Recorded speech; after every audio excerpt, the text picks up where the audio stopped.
तो चलिए एक सवाल से शुरू करते हैं। क्या सच्चा ज्ञान दुनिया से भागकर किसी शांत एकांत जगह पर मिलता है, या फिर दुनिया के शोर और भीड़ के बीच रहकर?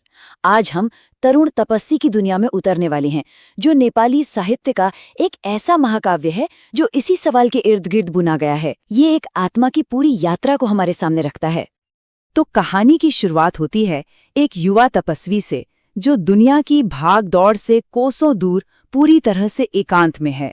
लेकिन असल सवाल तो ये है कि क्या उसका वो अकेलापन सच में उतना ही शांत है जितना बाहर से दिखता है, या फिर उसके मन के अंदर कोई बहुत बड़ा तूफान चल रहा है। बस यही रहस्य इस महाकाव्य की नींव है। अब देखिए, इस कमाल की रचना को ठीक से समझने के लिए ये जानना जरूरी है कि इसे बनाया किसने है, क्योंकि कहते हैं ना, हर महान रचना में उसके रचनाकार की सोच का अक्स जरूर होता है। और इसके रचयिता हैं लेखनाथ पौड्याल।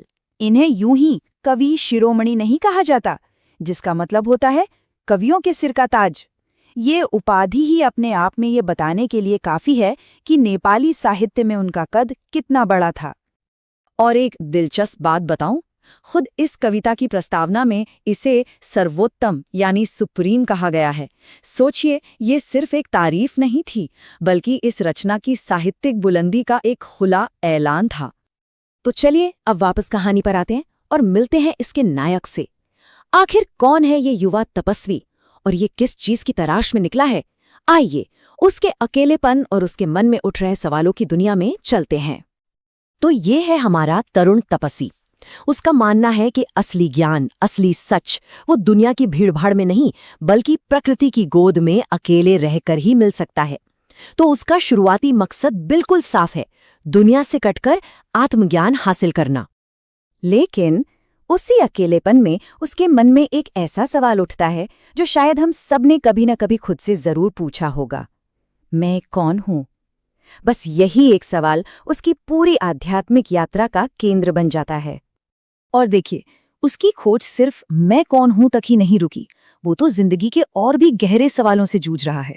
जैसे कि इस जीवन का असली मतलब क्या है, सच्ची खुशी आखिर मिलती कहाँ है, और फिर वो सबसे बड़ा सवाल, क्या सच जानने के लिए दुनिया को छोड़ देना ही एकमात्र रास्ता है?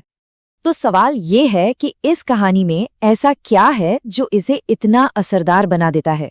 चलिए अब जरा उन तरीकों को समझते हैं जिनका इस्तेमाल करके पौड्याल ने इस कविता को एक अमर रचना बना दिया। देखिए, इस कविता में प्रकृति सिर्फ एक बैकग्राउंड नहीं है, नहीं, वो तो एक जिंदा किरदार है जो तपस्वी की आत्मा का आईना बन जाती है।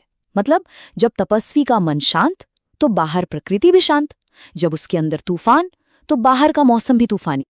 वो जो नदियों का बहना है, पेड़ों की खामोशी है, या फिर बदलते हुए मौसम, ये सब सिर्फ बाहर के नज़ारे नहीं है, ये तो असल में तपस्वी के मन के अंदर जो चल रहा है उसी का एक विस्तार बन जाते हैं।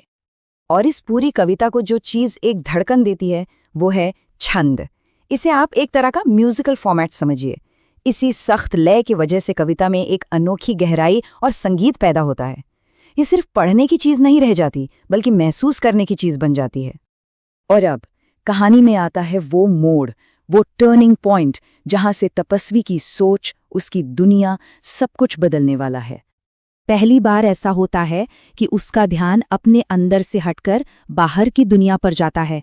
वो अपने आसपास के लोगों के संघर्षों को, उनके दुखों को और उनकी तकलीफों को देखता है, और ये एहसास उसे अंदर तक हिलाकर रख देता है। और बस यहीं से तपस्वी का पूरा नजरिया पलट जाता है। उसकी जो यात्रा मैं से शुरू हुई थी वो अब हम की तरफ मुड़ जाती है। जहां पहले वो अपने लिए मोक्ष खोज रहा था, अब वो दूसरों के दर्द में इंसानियत का मतलब ढूंढ रहा है। और यहीं उसे अपनी खोज का असली जवाब मिल जाता है कि सच्चा ज्ञान दुनिया से भागकर नहीं, बल्कि दुनिया से जुड़कर मिलता है। कैसे? हमदर्दी और सेवा के जरिए। तो आखिर ऐसा क्या है कि तरुण तपस्वी सिर्फ एक कविता नहीं, बल्कि नेपाली साहित्य में एक मील का पत्थर बन गई? चलिए जरा इसकी विरासत को समझते हैं। असल में तरुण तपस्वी ने नेपाली साहित्य को हमेशा के लिए बदल दिया। इसने क्लासिकल छंद में जैसे एक नई जान फूंक दी, बहुत गहरी फिलॉसफी को एक आम इंसान की कहानी से जोड़ दिया। और शायद सबसे बड़ी बात, इसने साहित्य का फोकस देवी देवताओं से हटाकर जमीन पर यानी इंसानों और उनकी भावनाओं कर ला दिया। तो आखिर में ये कविता हम सब के लिए एक सवाल छोड़ जाती है कि जिंदगी का सबसे बड़ा सच आखिर मिलता कहाँ है, अकेलेपन में या फिर लोगों के बीच उनके सुख दुख का हिस्सा बनकर। तरुण तपस्वी का जवाब तो साफ है, लेकिन ये सवाल हम सबको आज भी सोचने पर मजबूर करता है।